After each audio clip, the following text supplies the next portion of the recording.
আমি মনে করিয়ে দিতে চাই যে মানুষ সে কেমন মানুষ হলে একটি মানুষ তার পিতার কবর পুনর্গঠন করবে, যাদের কথা এখানে বললাম না। আজকে দেশের পরিস্থিতি, ব্যাংকে টাকা নাই।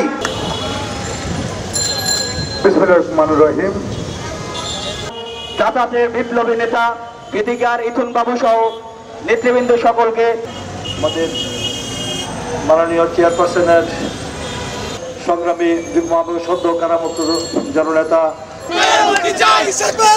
শিমুল বিশ্বাস ভাই উপস্থিত।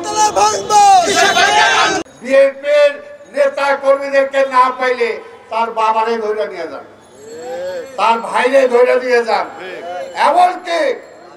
এমনকি আমাদের পুরনো ঢাকার আজকের এই সূত্রাপুরের আমাদের ছাত্র দলের নেতা রহিম, তার ভাই, তার রহিম বদলত না, তার ভাই বদল, তার ভাই জড়িত। তার ভাইকে না পায়া শিশু বাচ্চা বাইরে রেখে তার বউকে জেলখানায় নেওয়া হয়েছে, তাকে মুক্তি দেওয়া হয় না। তাহলে আজকে বেনজিরের কি আত্মীয় স্বজন নাই? তাদেরকে গ্রেপ্তার করে। যদি আমাদের নেতা কর্মীদেরকে না পায়া তার বউরে গ্রেপ্তার করতে পারেন, তাহলে বেনজিরের বউরে গ্রেপ্তার করে, সে তো আসামি হবে। আজকে তাই এরকম অনেক আছে আমাদের নেতা কর্মী, এখনো আমাদের নেতা আছে, আমি নাম বলতে পারবো না, তাইলে পুলিশ জয় ধরে ফেলাবে। আজকে মৃত্যু সজ্জায় আমরা কোথায় তার চিকিৎসা দেব?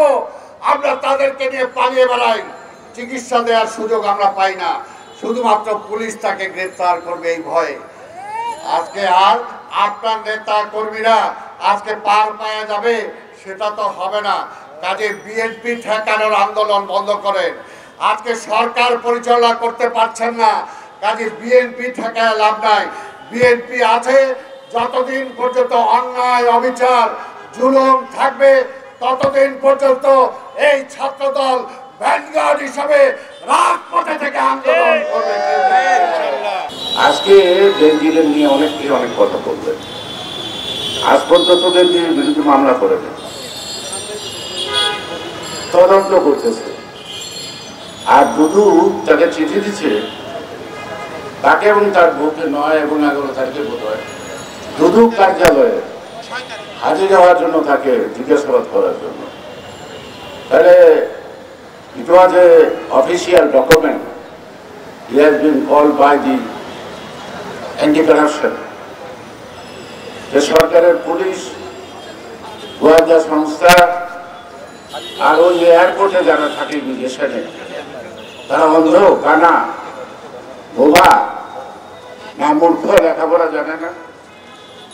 এই সংবাদ তো সকল পত্রিকায় ছাপা হয়েছে, টেলিভিশনে প্রচার হয়েছে। তারপরে তিনি জামাই আদরে ফেয়ারওয়েল নিয়ে গেলেন বিদেশে। আপনাকে রাখছে কারা?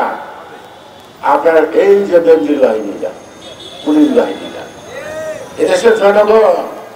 পুলিশ যদি বলে 7 দিনের থেকে রাস্তায় নামুন না, 7 দিন আমরা থানায় অথবা বাসায় থাকবো, আমরা রাস্তায় নামবো না, গাড়ি নিয়ে কোথাও যাবো না, তাহলে আপনাদের অস্তিত্ব থেকে পাওয়া যাবে না, পাওয়া যাবে না।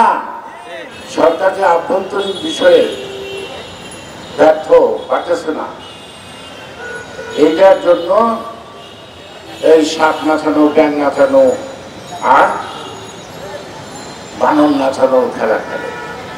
সরকার কিন্তু একটা ঘটনাকে চাপা দেওয়ার জন্য আরেকটা ঘটনা ঘটায়।